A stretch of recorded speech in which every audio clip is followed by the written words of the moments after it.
Les invito para que se pongan de pie, por favor. Vamos a orar. Usted dirá, ¿y qué tanto oran en esta iglesia? De que la oración tiene su misterio. Cuando yo voy a otras congregaciones en donde no soy el pastor, le pido permiso al pastor de esa congregación para dar la palabra, porque lógicamente él me está prestando su púlpito para que yo lo use, pero no es el mío, es el de él. Por lo tanto, cuando yo le pido su permiso para dar la palabra, le estoy pidiendo su cobertura, para que todo lo que yo diga salga con una buena intención, con un buen deseo de mi corazón y que sea de bendición. Cuando estoy en mi congregación, este púlpito tampoco es mío, es del Señor. Por lo consiguiente, tengo que pedirle permiso a Él para usar lo que es de Él. Ese es el motivo por el cual debemos orar antes de cada parte del culto. Al iniciarlo, porque el director de alabanza va a usar algo que no es de él. Al iniciar la palabra, porque el predicador va a usar algo que no es de él, porque nada es nuestro. Por eso les pido que, comprendiendo esto, me ayuden a orar para que el Señor use la palabra y el púlpito como Él quiera hacerlo. Amén. Padre, muchas gracias por el privilegio que nos das de entregar tu mensaje. Eres tú el que habla, el que señala, el que enseña, el que instruye. Nosotros solamente somos instrumentos que tú te dignas usar a pesar de nuestras infidelidades, a pesar de nuestras imperfecciones. Tú has decidido usar hombres y mujeres para glorificar tu nombre. Pudiste usar ángeles que están superiores a nosotros, pero a ti te ha placido usar vasos de barro. Por lo consiguiente, recibe la honra, la gloria y el honor. Y te ruego que me inspires tu palabra, porque yo también necesito ser enseñado por ti, porque yo también soy oveja de tu prado. Gracias por limpiarme, por sanarme, por sanar el brazo de mi esposa y por sanar a todos aquellos que puedan estar enfermos. Gracias, en el nombre de Jesús. Amén y amén. Tenga la bondad de sentarse.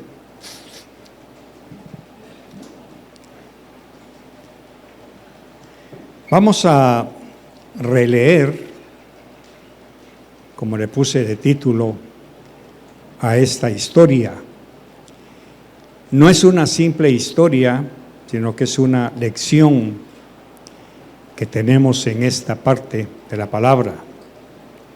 Dice la Biblia que toda la Escritura es útil para enseñar, para redarguir y para instruir.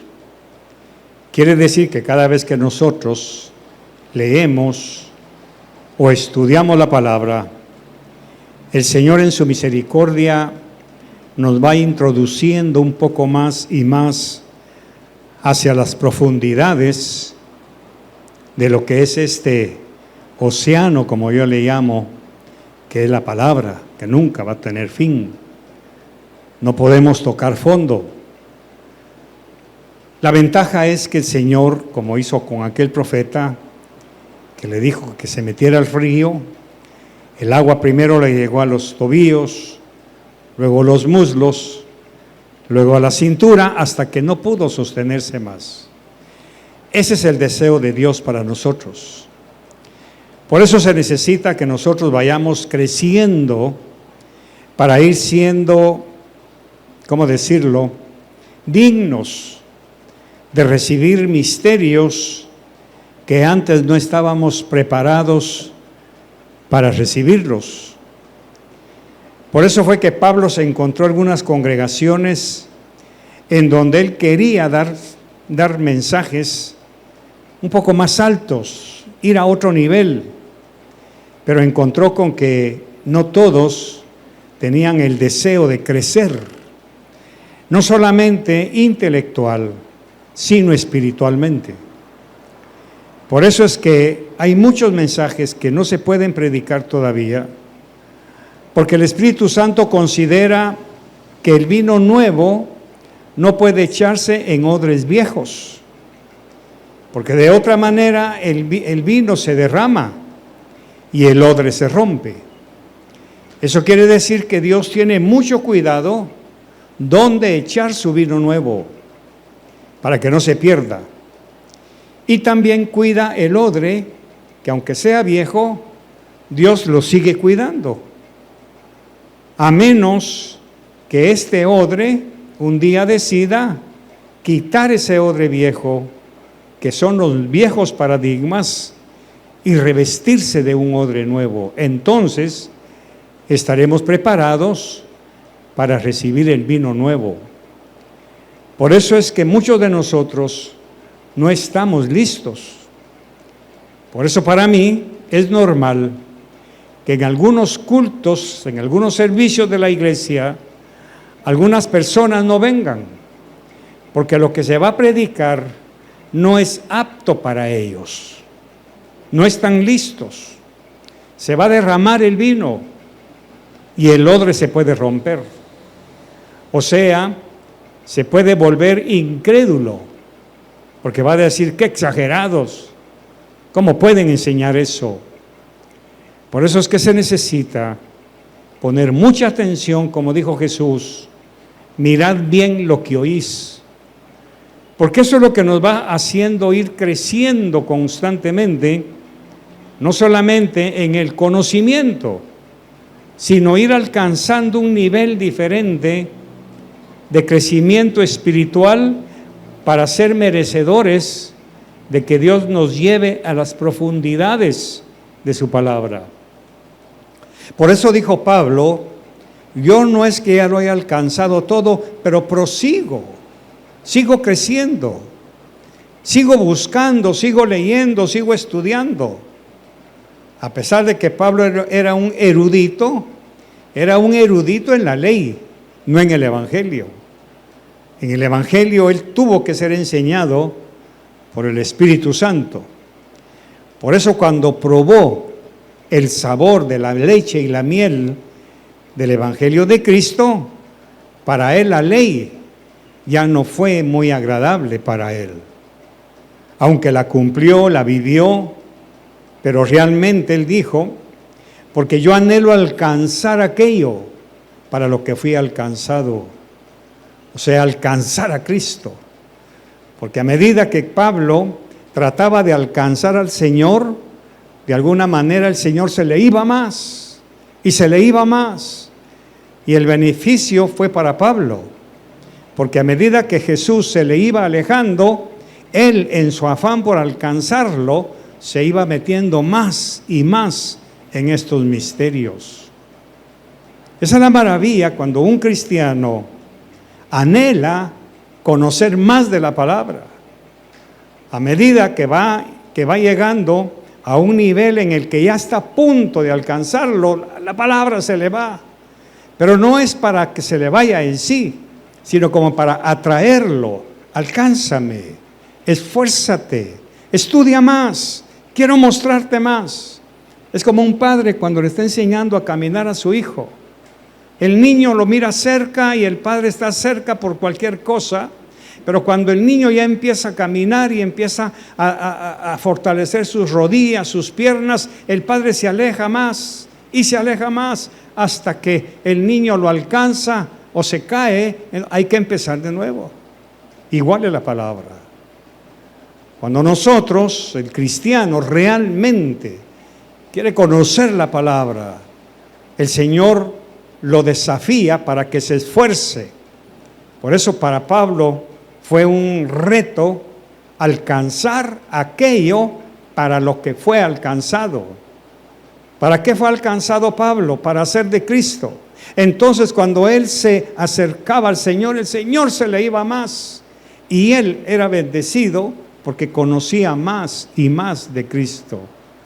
Por eso él dijo, no es que ya lo haya alcanzado, pero prosigo a la meta. Hay cristianos que se cansan, ya no siguen más, se quedan donde están. El Señor los ama, está bien, pero Él nos desafía cada día, cada mañana, cada noche. Levántate, despiértate tú que duermes y te alumbrará Cristo. Entonces la palabra, mis queridos, debe ser una pasión para nosotros. No solamente para los líderes, para los pastores.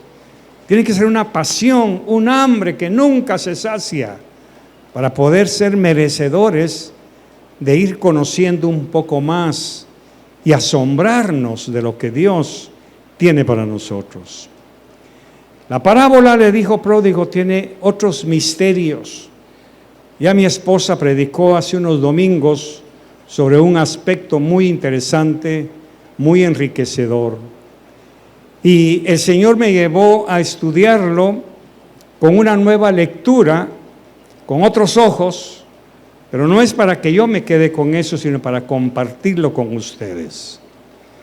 Dice en el verso 11 del capítulo 15, y Jesús dijo, cierto hombre tenía 2 hijos, y el menor de ellos le dijo al padre, Padre, dame la parte de la hacienda que me corresponde.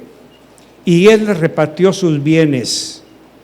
Primer aspecto, tenemos que ver el trasfondo cultural, social y espiritual que tiene esta historia. Usted se va a asombrar, espero yo, como decía mi esposa ayer que estábamos desayunando y platicando, bendigo a Dios porque todavía no pierdo el sentido de ser impactado, todavía no pierdo el sentido de ser sorprendido, el asombro, no lo he perdido y bendito Dios, porque hay cosas que me siguen asombrando, no solamente de la conducta humana, sino también de mi propia conducta y de la palabra.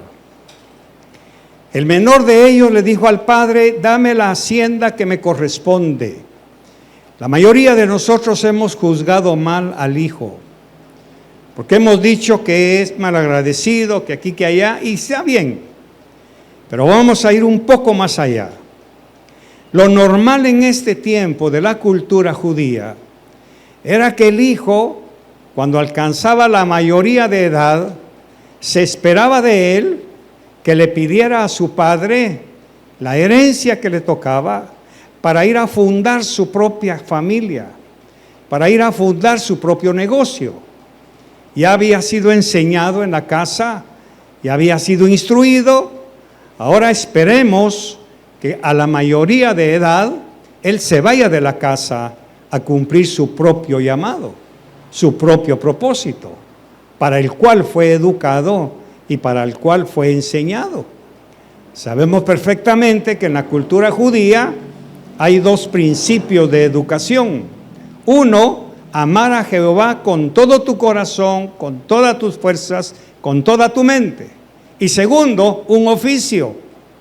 No por aquello que le falle Dios, sino un oficio en el cual él pueda utilizar sus facultades, sus dones, sus talentos en beneficio de la gloria de Dios. Entonces son 2 niveles. Muchas veces nosotros educamos a nuestros hijos o solo para el reino de Dios o solo para el reino del mundo. No puede ser así. De manera que este joven ya fue preparado y enseñado para ir a trabajar, para valerse por sí mismo, para buscar su propio destino marcado por Dios. Toda la familia esperaba ver en qué momento este muchacho, que ya es mayor de edad, agarra su camino y se va. No porque no lo quieran, sino porque eso es lo que se esperaba en este tiempo. Por eso el padre, con mucho gusto, les repartió sus bienes a los 2. Vamos a ir viendo a los 2 hermanos. ¿En dónde está la falla de este muchacho? ¿En dónde está el pecado que cometió? Ahorita lo vamos a ver. Verso 13. No muchos días después, dése cuenta que el muchacho recibe sus cosas, recibe su dinero y todavía se quedó un poco de tiempo en la casa. Mientras tanto estaba juntando todo lo que el padre le dio. Y aquí viene la falta moral que él cometió. No muchos días después, el hijo menor, juntándolo todo, partió a un país lejano. Aquí está el problema. Se sabe perfectamente que Dios gobernaba en Israel y Jerusalén era su sede central. Quiere decir que fuera de Israel no hay Dios. Hay paganismo, hay idolatría, hay dioses falsos, hay baales, pero en Israel no se permitía nada de eso, porque Israel es la sede central, por así decirlo, donde reinaba Jehová. Este muchacho, el pecado de él fue no haberse quedado en Israel, fundando su negocio, su familia, inaugurando una nueva fuente de la herencia del padre. Él lo que hizo fue que se fue a un país lejano, fuera de la presencia de Dios. Ese es el error que cometen muchos cristianos. Cuando Dios los bendice con un negocio, cuando los bendice con un título, con una carrera, en lugar de quedarse en el ambiente donde Cristo ha estado, prefieren irse al mundo, prefieren irse fuera de su presencia. Este muchacho lo que está mostrando aquí: no quiero sujetarme al Dios de mis padres, no quiero que Él dirija mi vida, no quiero que Él tenga nada que ver conmigo. Y para poder hacer eso no puedo hacerlo en Israel. ¿Por qué? Porque todas las familias patriarcales de Israel son conocidas. Entonces, este muchacho viene y se va a un país lejano donde nadie conozca su génesis, donde nadie sepa, parafraseándolo hoy, que nadie sepa que era cristiano. Quiere valerse por sí mismo, está bien, para eso fue preparado. Quiere trabajar para hacer su fortuna, está bien, para eso fue enseñado. El problema es que lo hizo fuera de la tienda, fuera de la tierra donde sus padres adoraban al Señor. Hoy hay gente así. El Señor los bendice, los prospera, les abre puertas, les provee becas, les provee recursos para estudiar, para trabajar, para prepararse, y en lugar de dedicarse a honrar y glorificar a Dios, prefieren irse a otro país lejano. Prefieren irse fuera de su presencia, donde Dios no los supervise, donde Dios no les pida cuentas, donde Dios no esté presente en su vida. Ya me cansé de que Dios me esté dirigiendo en todo y para todo. Y para poderlo hacer, la única manera era salir de su territorio en donde el Señor manda. Eso está pasando hoy. Usted no necesita recibir una herencia cuantiosa como la que recibió este joven. Yo no necesito recibir una herencia metálica en dinero, cualquier cosa. Puede ser un intelecto, puede ser un don, un talento, un regalo que Dios me dé, y que en lugar de quedarme para glorificar a Dios en el lugar donde me lo dio, prefiero irme fuera de su presencia, huyendo. Por eso tengan cuidado, mis queridos, cuando la ciencia sature su mente, porque lo está sacando de la tierra donde se adora a Dios. Y usted puede empezar a adorar el ego, a adorarse a sí mismo, a creer que es usted el autosuficiente. Muchos días después, el hijo menor, juntándolo todo, partió a un país lejano y ahí malgastó su hacienda viviendo perdidamente. ¿Qué quería entonces este joven? ¿Para qué fue preparado? Para honrar a Dios, para obedecer a Dios. Pero en el fondo de su corazón, él siempre quiso hacer su voluntad. Así habemos gentes en la iglesia. Cantamos coritos, servimos, predicamos, tocamos instrumentos, somos diáconos, diaconisas, pero en el fondo del corazón hay un deseo reprimido por hacer lo que yo quiero. por vivir a mi manera, por vivir como yo quiero sin que nadie me esté pidiendo cuentas. Es doloroso y vergonzoso cómo nos queremos burlar de Dios, y el que termina burlado somos nosotros mismos, como vamos a ver. Verso 14.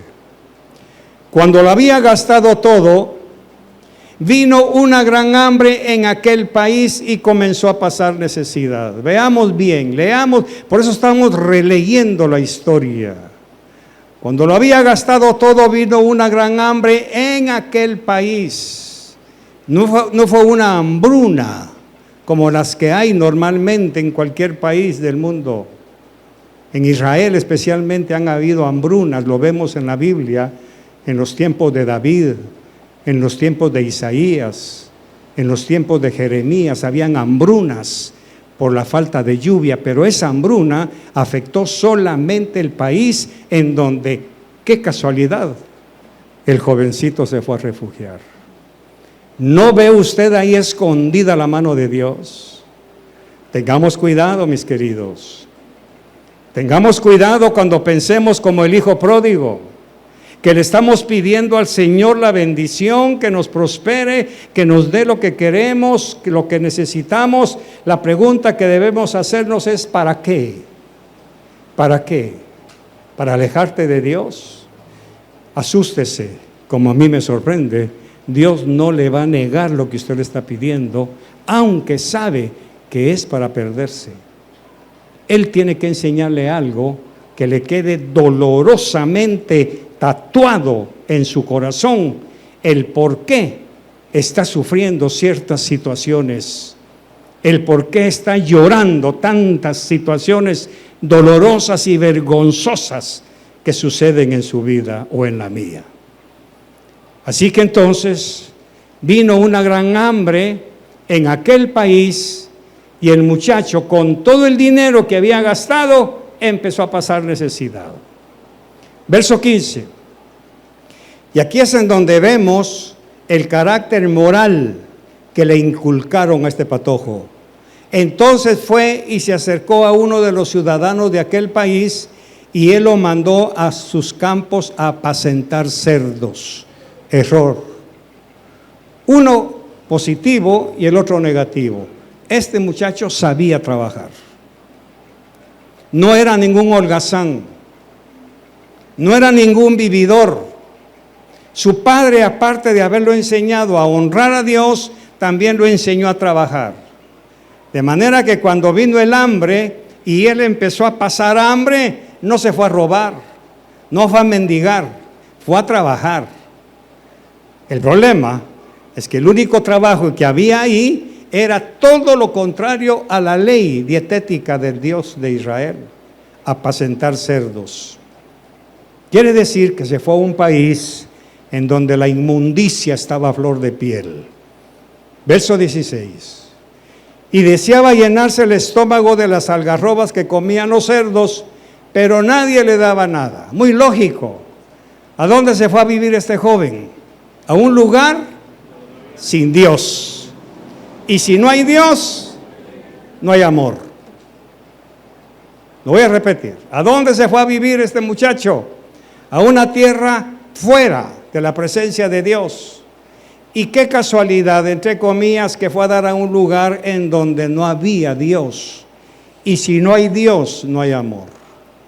¿Qué busca usted con la gente del mundo? ¿Qué busca usted en esos ambientes en donde no se conoce ni el temor ni el amor de Dios? Por eso es que dice que la gente lo estaba viendo con hambre.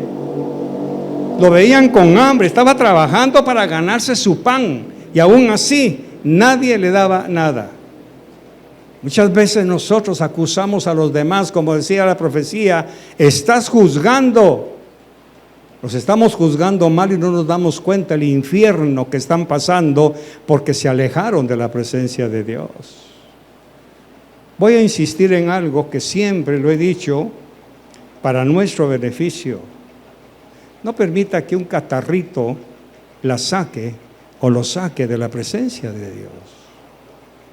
No permita que un dolorcito de espalda lo deje en su casa y que lo haga perder la bendición que Dios tiene en cada mensaje. No permita que sus marcos de referencia, solo porque no predica el pastor, usted ya no viene a la iglesia. No permita que esas mentiras del diablo, que cualquier cosa lo sacan, una gripita, un catarrito, póngase la mascarilla, siéntese atrás, pero no falte a la palabra, si eso es lo que alimenta.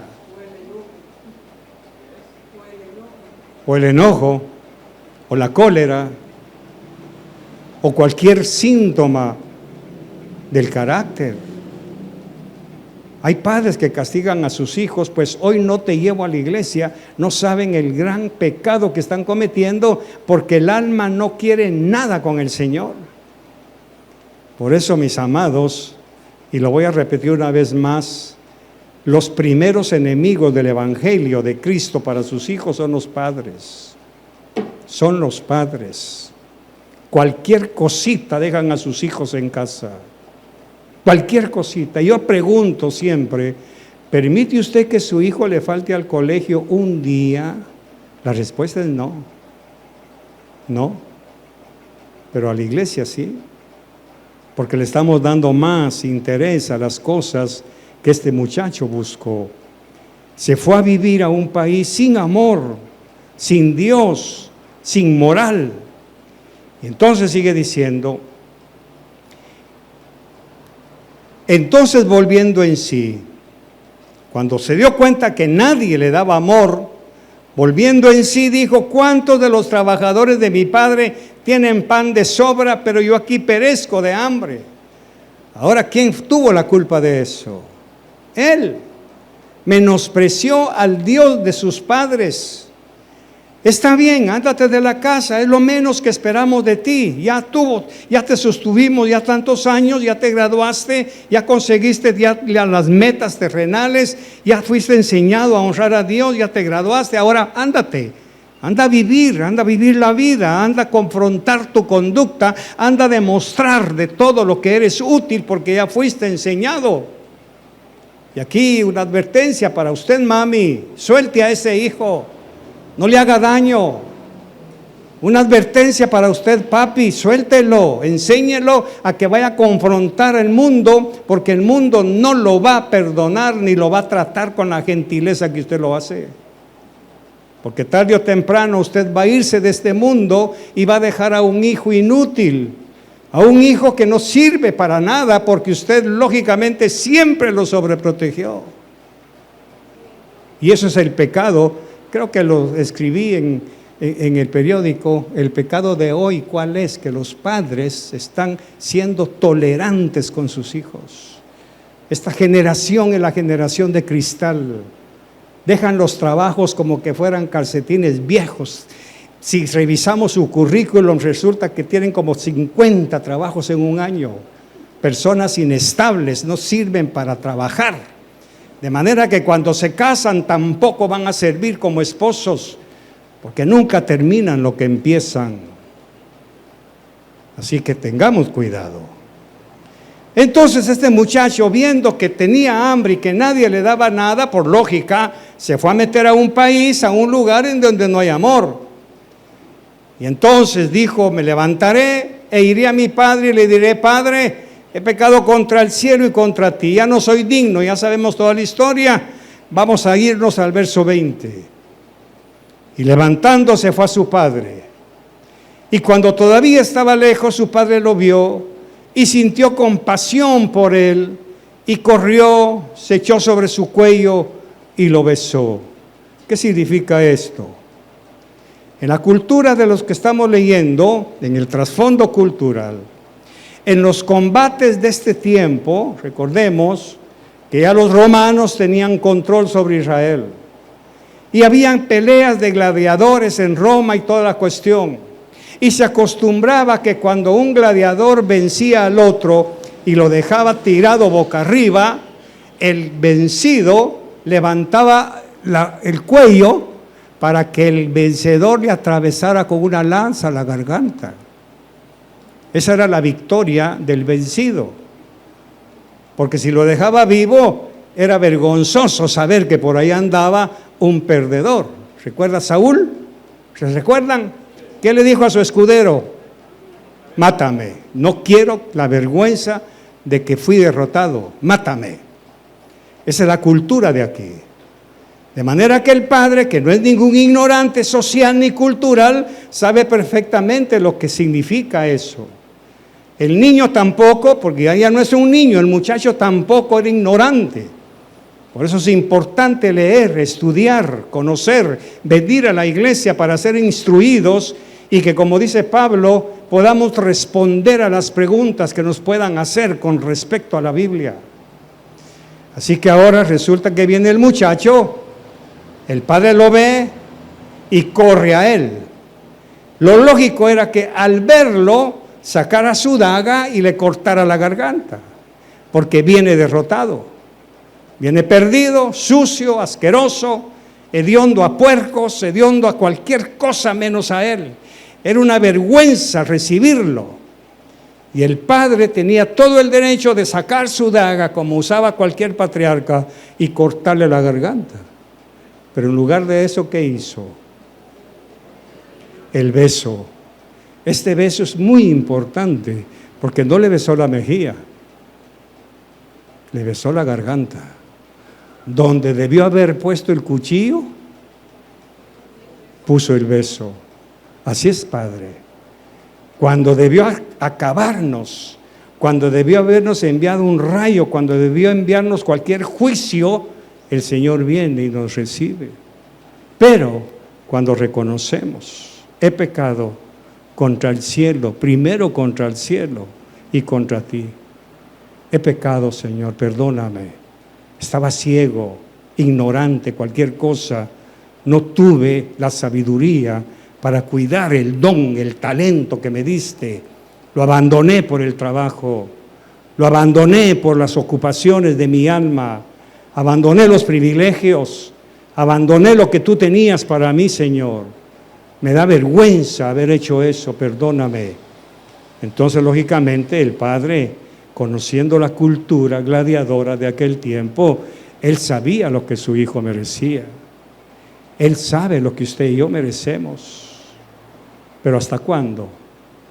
¿Hasta cuándo? Verso 21. Y el hijo le dijo: Padre, he pecado contra el cielo y ante ti. Ya no soy digno de ser llamado hijo tuyo. Pero el padre dijo a sus siervos: pronto, traed la mejor ropa y vestidlo. Y poned un anillo en su mano y sandalias en sus pies. Ahí está, guardada. El padre sabía que un día su hijo iba a regresar, que un día iba a venir traumado, afectado, pobre, miserable, y preparó todo antes de que él llegara. La ropa que el hijo usaba antes de haberse ido. Se lo dejo unos segundos. Antes de irse, ¿cómo se vestía este muchacho? Con la mejor ropa. Se fue. ¿Y qué pasó con esa ropa? La perdió. ¿Cómo regresó? ¿Cómo regresamos usted y yo? Si es que regresamos. Porque algunos ya no regresan. Ponerle la que usaba antes de que se fuera al mundo. Mire qué misericordia. Por eso, insisto, tenemos que volver a leer la palabra con ojos nuevos bajo la unción del Espíritu Santo. Es decir, la ropa que usaba antes del pecado, antes de haberse ido de la casa del Padre. Lo que el Padre está diciendo es: devuélvanle su ropa original, que se vuelva a vestir como lo que es un hijo del Padre. ¿Qué le parece? Hermana, aunque usted se vaya al mundo, Dios es tan bueno que le está guardando la ropa de justicia, la ropa de misericordia. Pero eso no nos autoriza a abusar, porque vamos a ir a buscar algarrobas, que ni eso nos va a dar el mundo. ¿Y qué sigue diciendo? Y poned un anillo en su mano. ¿Qué significa el anillo? El anillo no era una simple joya que el padre le está dando al hijo que ha vuelto. Lo que está haciendo es, recordemos que el anillo tenía grabado el nombre y el linaje del dueño de una casa o familia. ¿Se recuerda de Asuero? ¿Sí? ¿Qué le pusieron a Mardoqueo después de todo el pleito con Amán? El anillo del rey. Ese anillo tenía el sello del rey, el nombre del rey. Y entonces lo que le está dando Asuero a Mardoqueo es: tienes toda mi autoridad para firmar y sellar documentos en mi nombre. Traigamos eso con una línea de tiempo, y el padre lo que le está diciendo a sus siervos, no a su hijo, a sus siervos: pónganle anillo en su mano. Quiero devolverle los privilegios que siempre tuvo. Porque ¿qué hizo con el primer anillo? A saber en qué cantina lo voy a dejar empeñado. ¿Qué hizo con la unción que Dios le dio? Saber dónde la fue a perder, en qué fiesta, en qué playa, en qué brazos carnales, en qué motel fue a dejar tirada la unción que Dios le dio. Sin embargo, ¿qué hizo Dios? ¿O qué hace? Prepara otro anillo para cuando regrese, si es que regresa. ¿Se da cuenta la bondad? No abusemos de eso. No seamos ingratos. No seamos malagradecidos. Eso quiere decir que el anillo que le ponen al muchacho es un gesto de amor, devolviéndole el poder de hacer negocios, firmar y tomar decisiones en nombre del Padre. Por eso es que cuando no nos vamos de la casa, de la presencia, del ambiente de Cristo, Él que nos ha dado, dice la palabra. Hay una confesión de Vladi.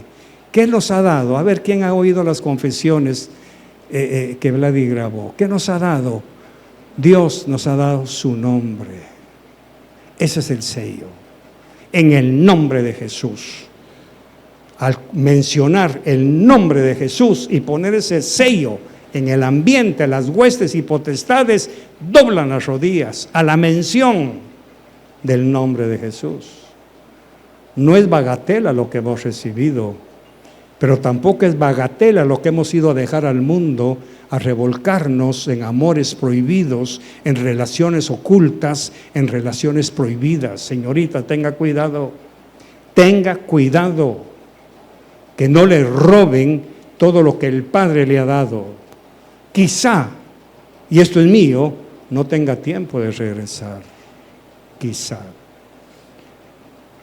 Así que el anillo significa: te vuelvo a dar mi confianza para que puedas firmar, tomar decisiones en mi nombre. El Padre le está devolviendo la confianza. Ahora, los pobres eran tan pobres que no tenían ni siquiera sandalias de cuero fino que usar. Andaban descalzos o con sandalias hechas de materiales baratos y que se gastaban pronto. Es por eso que después del anillo, ¿qué le ponen a este malcriado? Pero no eran unas sandalias. Era lo mejor que el padre tenía para sus hijos. Lo que trae son andrajos. Lo que trae son chirajos. ¿Se recuerda la armadura de Dios? ¿Cuál es una parte de la armadura? Las botas, los pies del Evangelio. Y también dice el profeta: benditos los pies que anuncian el Evangelio de la paz. El padre ve a su hijo tan paupérrimo que ni siquiera para un par de chancletas tenía. Y su hijo no es posible que ande así, todo descalzo, todo chuco de sus pies. Pónganle sandalias en los pies. Estamos viendo la magnitud de esta historia desde otro nivel. Estamos viendo nuestra propia vida, mis queridos. ¿Está usted viendo lo miserable que es el mundo a donde nosotros nos queremos ir a refugiar, a aprender filosofías, a aprender un montón de basura que el mundo no se cansa de dar? ¿Sabe usted lo que dice Eclesiastés? Los ríos van al mar y el mar nunca se llena. Cuando estudiamos Eclesiastés vamos a descubrir o aprender tanto misterio escondido en ese libro tan precioso, que significa los ríos son las enseñanzas falsas, espurias, son los evangelios del hombre, son las filosofías humanas que van a dar al mar de la multitud, como dice Apocalipsis, y vi un mar de almas. Todos los ríos filosóficos de falsas enseñanzas, es que yo creo que, es que yo pienso que, esas son las filosofías que van a dar al mar y el mar nunca se llena. Eso regresó este muchacho. Por eso el padre dice, pónganle sandalias, porque el padre se dio cuenta el estado tan deplorable, tan lamentable que tenía su hijo. Por eso ordena que le den ese par, para que el hijo no se avergüence ni ante sus siervos de lo que él traía. ¿Estoy enseñando bien? ¿Ve usted su propia vida? Yo tengo que ver la mía. Yo tengo que ver la mía. ¿No será que he llegado a ser un andrajoso delante de Dios cuando corro el peligro de revolcarme en las miserias del mundo?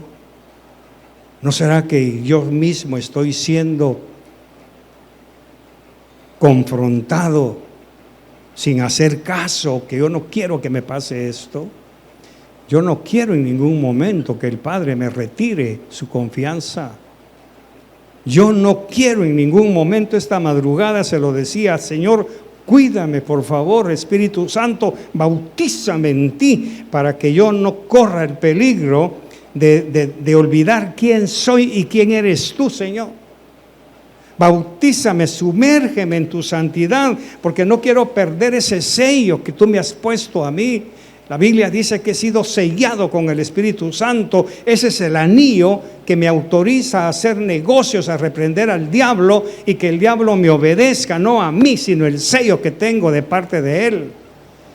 Pero qué vergüenza que yo reprenda al diablo y como hizo aquel hombre del Evangelio, a Jesús conozco y a ustedes quiénes son.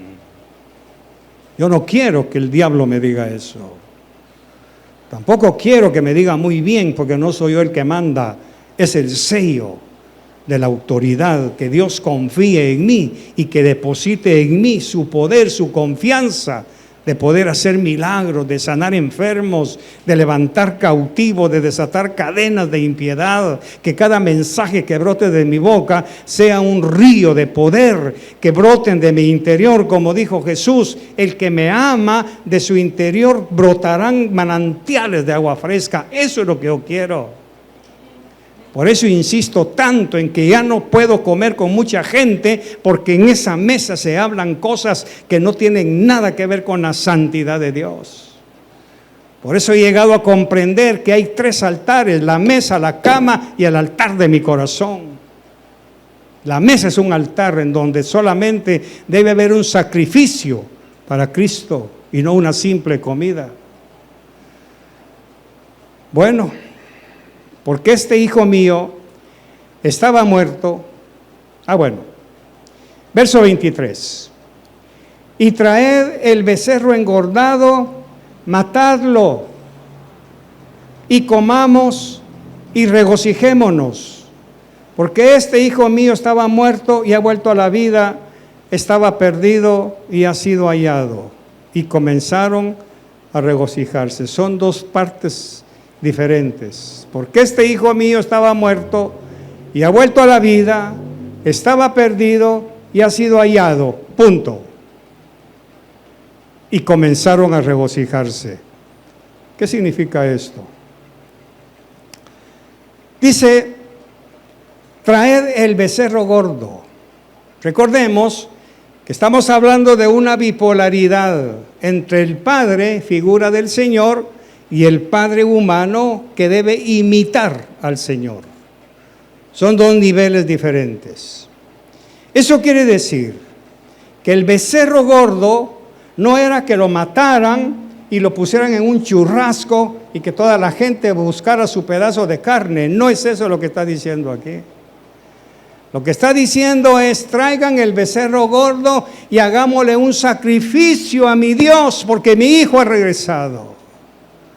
Un sacrificio de agradecimiento. Si usted se duerme ahorita, usted ha perdido todo el mensaje que debería enriquecer su vida. Traigan el becerro gordo. ¿Qué se sacrificaba en Levítico? El mejor becerro. No un flacucho ni lleno de garrapatas, el mejor. El Padre lo que está diciendo es: traigan el mejor becerro, porque vamos a sacrificarle a nuestro Dios un sacrificio por el pecado de mi hijo. Eso es lo que está diciendo. A ver si lo tengo por aquí. Creo que lo tengo apuntado. En Levítico está una ordenanza que dice que cuando alguien peca inadvertidamente, debiera presentarse en el templo y llevar un becerro por el pecado. El Padre lo que está diciendo es: traigan el becerro gordo, se lo vamos a sacrificar al Señor por el pecado que cometió mi hijo. Quiere decir, todo pecado produce un sacrificio que lógicamente Cristo ya lo cumplió, pero nosotros somos culpables de que Jesús... ¿Me lo estás buscando, pajarito? En Levítico tiene que estar. El Señor ya cumplió ese sacrificio, pero nosotros podemos manciar ese sacrificio si estamos cometiendo una y otra vez. Después de haber sacrificado el becerro al Señor por el regreso del Hijo a la casa del Padre, ahora están regocijándose y alegrándose y cantando alabanzas. Eso es lo que están haciendo. Y comenzaron a regocijarse. Todo sacrificio por el pecado, después de haber sacrificado el becerro y de haberle dado la carne correspondiente a los que estaban ofreciendo. ¿Se recuerda del Cana? ¿Qué hacía el Cana? ¿Qué hacía? Llevaba sacrificio. ¿Y qué hacía el sacerdote con él? Hay que leer la Biblia.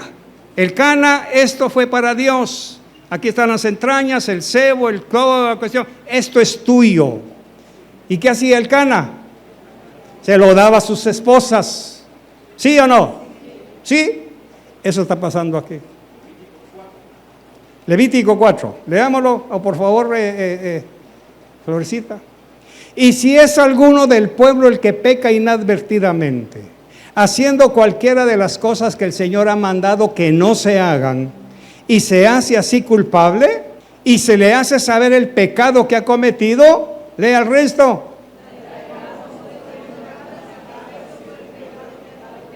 29.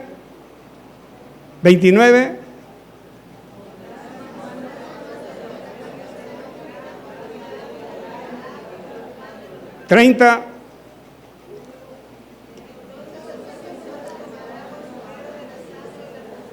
Ok. Luego viene la carne del sacerdote y por último la carne del oferente. Eso es lo que está pasando aquí. Por eso leamos bien. Verso 23. Y traed el becerro engordado, matadlo, que significa lo vamos a sacrificar para el Señor, y lo que nos toca a nosotros lo comemos y regocijémonos, porque este hijo mío estaba muerto y ha vuelto a la vida, estaba perdido y ha sido hallado, y comenzaron a regocijarse. El Padre lo que está cumpliendo es la ley. El Padre se goza cuando usted y yo regresamos, pero como el hijo pródigo, no como cualquier abusivo ni malcriado que cree que todo lo merece. Por eso dice la palabra: humillaos ante la poderosa mano de Dios.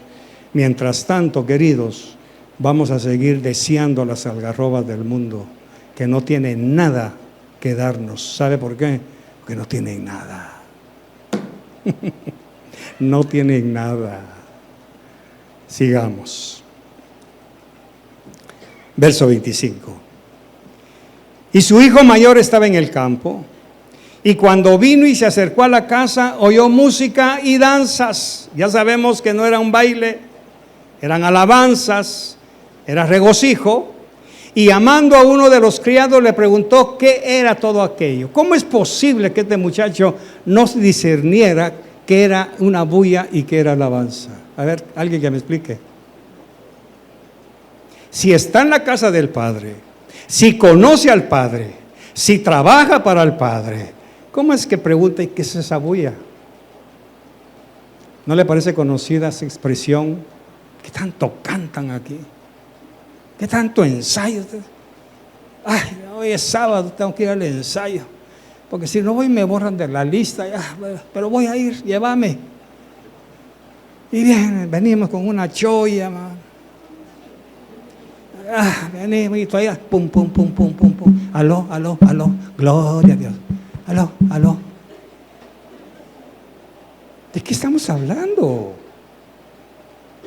¿De qué estamos jugando?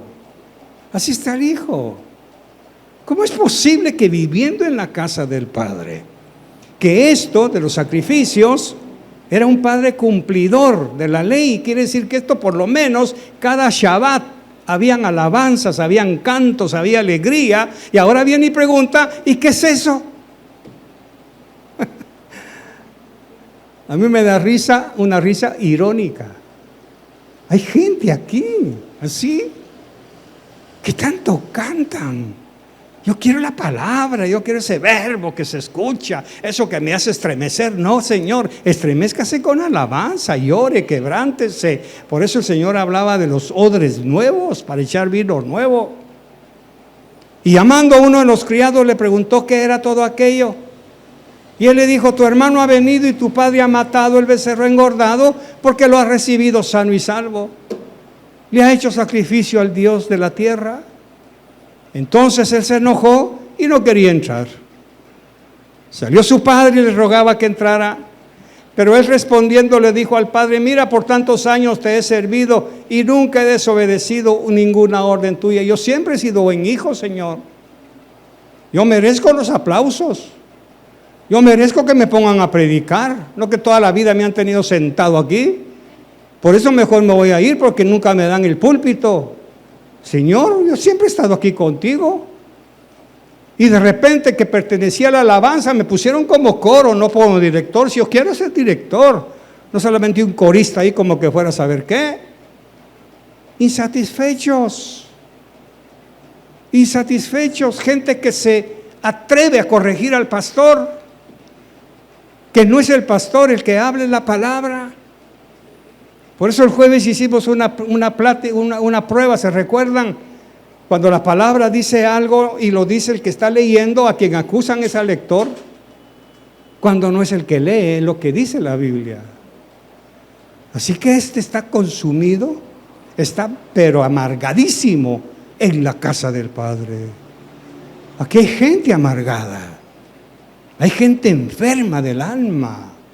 Habemos personas que rechazamos la palabra, que no queremos lo que el Señor nos enseña, queremos lo que nosotros queremos que nos enseñe. Borremos ese paradigma. Entonces este muchacho le dice, yo siempre he estado contigo, y ahora resulta que mire, pues veamos a verlo. Esto va a dar vergüenza. Esto va a dar vergüenza. Verso 29. Pero respondiendo él le dijo al padre, mira, por tantos años te he servido. Siga leyendo, por favor.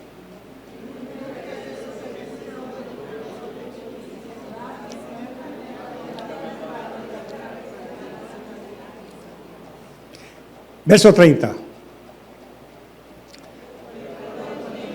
Ay, nomásito, ay, nomásito. Aquí está el primer golpe. ¿Dónde está? Pero cuando vino este hijo tuyo, que no es mi hermano,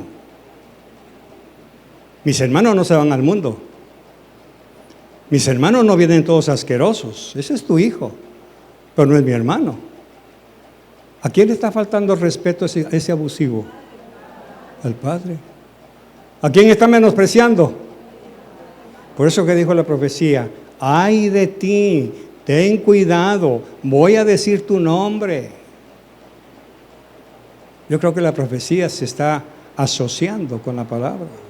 Ay de ti, no juzgues al que predica, no menosprecies a tu hermano. Esta mañana el Señor me habló muy seriamente a ese respecto en boca de mi esposa. Ten cuidado, Carlitos, ten cuidado. Y ahora lo estoy recibiendo más todavía. Porque cuando vino este hijo tuyo, que no es mi hermano, eso está diciendo, pero sigamos leyendo.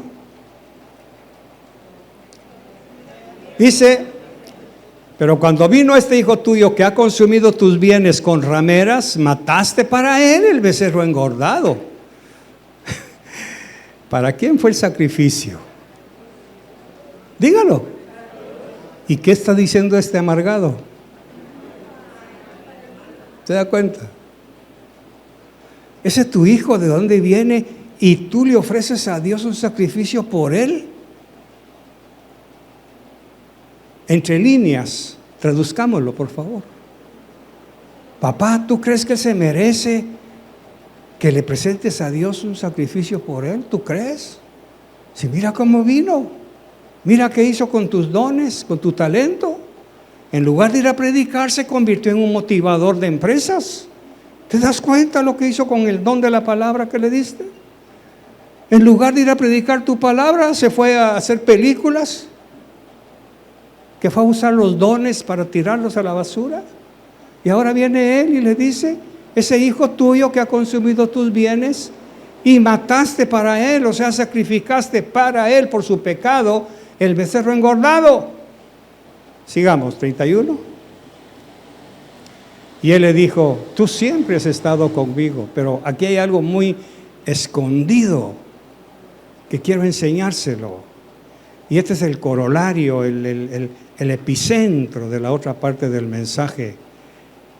La traducción dice, hijo mío, pero no está diciendo así. Está diciendo, mi niño.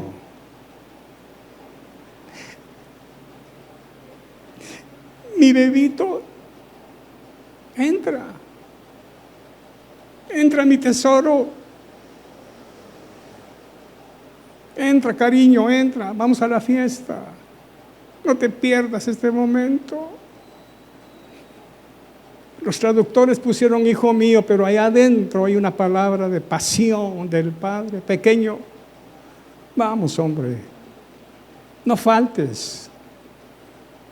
Ven a mi casa, entra, porque todo lo mío es tuyo. A mí me golpeó eso que el Señor me muestra aquí.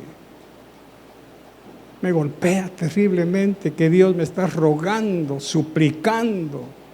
Me está tratando con una ternura. Vaya, Carlitos, está bien, ¿quieres que te muestre la historia que está aquí? Mira esto, esto y esto. Entra la palabra, Carlitos. Entra, mi pequeño, yo sé que tú quieres más, entra, te lo voy a dar. Eso es lo que está diciendo. Tú siempre has estado conmigo. Yo lo reconozco. Porque todo lo mío es tuyo. ¿Por qué no lo quieres? ¿Por qué lo desprecias? ¿Por qué otras cosas llaman tu atención antes de venir a recibir lo que tengo para ti? A ver, mi bebito, ¿por qué no quieres entrar a disfrutar las bendiciones que tengo para ti? ¿Por qué son más importantes las cosas del mundo? ¿Por qué es más importante tu trabajo, tu universidad, tu colegio? ¿Por qué? Si ellos no te van a dar lo que yo te doy, bebé mío. Eso es lo que está diciendo. Es una ternura derramada. Es un ungüento. Tú siempre has estado conmigo. Yo te he visto, yo te conozco, yo sé. Verso 32. Pero era necesario hacer fiesta y regocijarnos. Ahora aquí viene la otra bofetada. ¿Qué dice?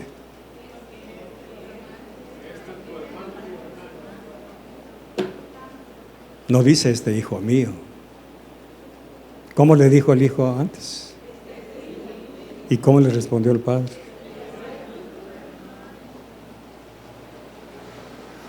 Si yo soy su hermano, hermanos, si mi esposa es su hermana, hombre, si ustedes son mis hermanos, pero ¿por qué no nos hablamos? ¿Por qué solo dicen amén y nos vamos? ¿Hace eso usted cuando va a la casa de la mamá los domingos? A ver, hermana, sus hijos terminan de comer y se va cada quien y usted se queda en la puerta, muchacha, y fulano. No, ya se fue. ¿Hace usted eso, sierva? Y se queda confundido. ¿Y los nietos? No, se fueron. ¿Qué no es lógico que usted piense? ¿Y qué pasó? ¿Por qué no se despidieron de mí? Eso es lo que está ahí, hermano. No somos hermanos. Hemos devaluado totalmente la palabra. Porque tu hermano, no me faltes el respeto diciendo que él es solo en mi hijo, es tu hermano. A los dos los amo igual. Sea como sea, uno apestoso a cerdos y el otro apestoso a oloroso a loción, a los dos los amo igual. ¿Por qué me desprecian? ¿Por qué nos despreciamos mutuamente? Por eso es que la iglesia todavía no puede venir Cristo por ella, está manchada, arrugada. Y no hablo de visión de fe, hablo de la iglesia. Porque tu hermano. Ahora, ¿cómo traduce, ha vuelto a la vida? ¿Cómo traduce resurrección la unidad? Ha vuelto a la vida. ¿Qué quiere decir? Ha resucitado, hombre. Estaba muerto.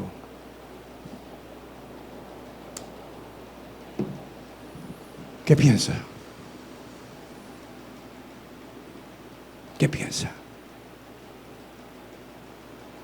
¿Será necedad del pastor Berché que seamos uno? ¿Qué dijo Jesús? Padre, que cada quien agarre su tribu y se vaya. ¿Qué dijo? Padre, que sean uno, como tú y yo somos uno. Yo no soy su esposo, ni su esposa, ni su hijo, ni su padre. Yo solamente me dedico a dar la palabra. Si usted no quiere vivirla, siga igual. Siga igual. Y si quiere irse a otra iglesia donde no le enseñen esto, vaya. Pero si usted es hijo, como el hijo pródigo, va a regresar. Va a tener que regresar a recuperar su vestidura, su anillo, sus sandalias, su amistad, su familia. Va a tener que hacerlo. ¿Qué piensa de esta relectura del hijo pródigo?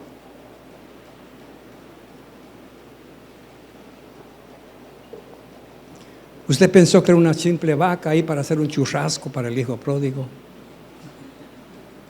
Era un sacrificio por usted y por mí. Y así nos quedamos en la casa solo porque hay una nube negra, va a llover. No voy a ir porque va a llover. Y la garganta me arde.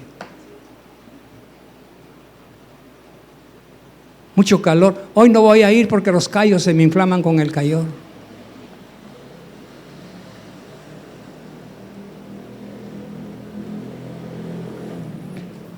Cierre sus ojos. Señor, muchas gracias por tu palabra. Te bendigo.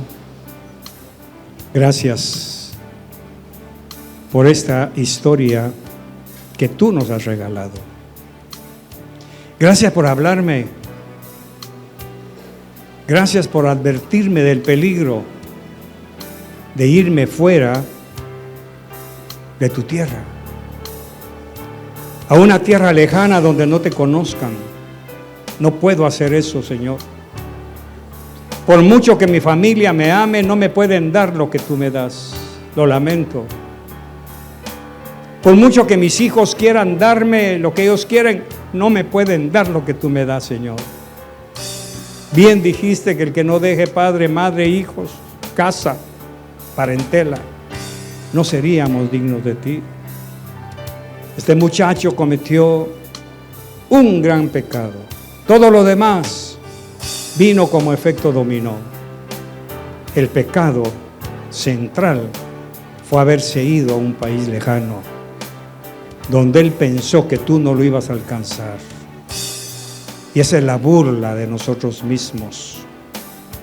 Creemos que irnos de tu casa, de tu presencia, de tu ley, vamos a estar a salvo, cuando la realidad es que estamos más hundidos en la miseria, en compañía de cerdos y algarrobas que nadie nos puede dar.